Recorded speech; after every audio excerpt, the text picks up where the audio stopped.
Hey guys, Bitcoin Owen here.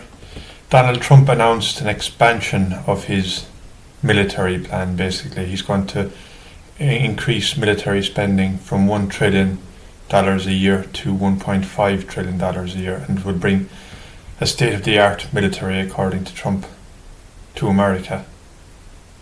So it goes from 1 trillion to 1.5 trillion a year.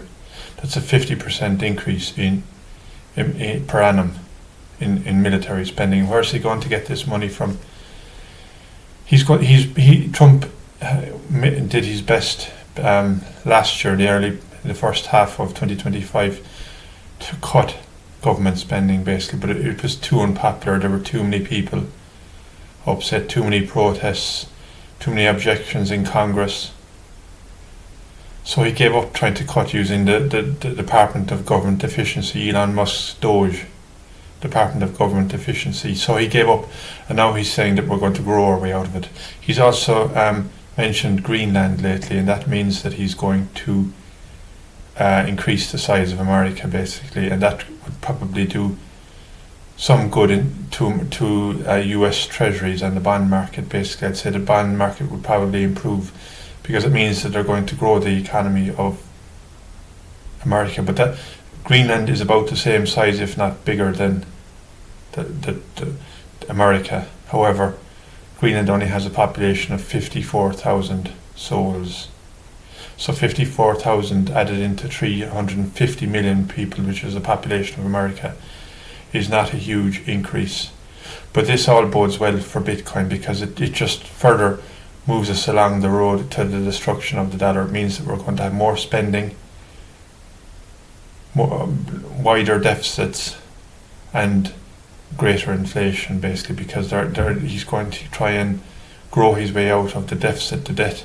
Basically the deficit is 130% of GDP, and generally when economists say that when not the deficit but the debt is 130% of GDP, and economists generally agree that if the debt is in excess of 100% of GDP, then it's out of control, and we have currency failure, hyperinflation, all those bad things.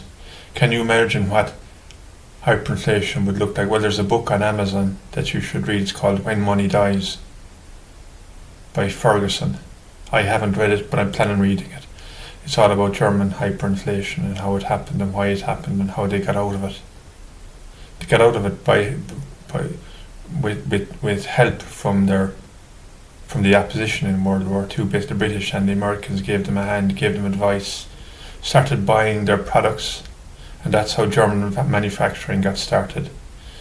But anyway, Trump is rippling a few feathers. It's not going to change things dramatically for the dollar. Basically, it means that Bitcoin is looking even better, basically, because Trump cannot create Bitcoin out of thin air. He can create dollars out of thin air by buying US treasuries, basically. So the government issues treasuries, and the Federal Reserve buys those treasuries with newly created dollars, and that's what debt monetization is, and that's what we're looking at in the future.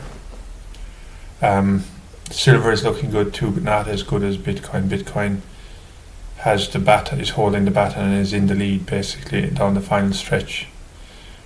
I don't know when we're going to see a Bitcoin standard basically, and when Bitcoin will be adopted, but the banks are starting to take a serious look at Bitcoin.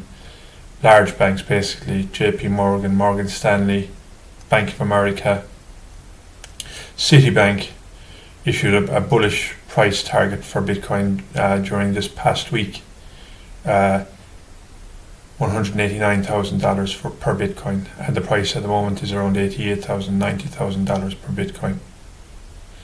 So things are looking good for Bitcoin.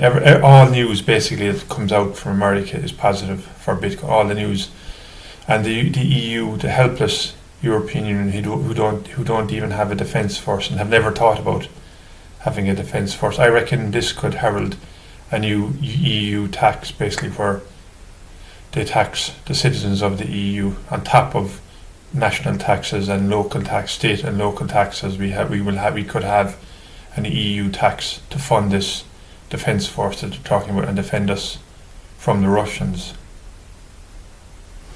Anyway, that's all for now, folks, from the Money and Wealth podcast. See you Monday or tomorrow. I don't know which. I'll see.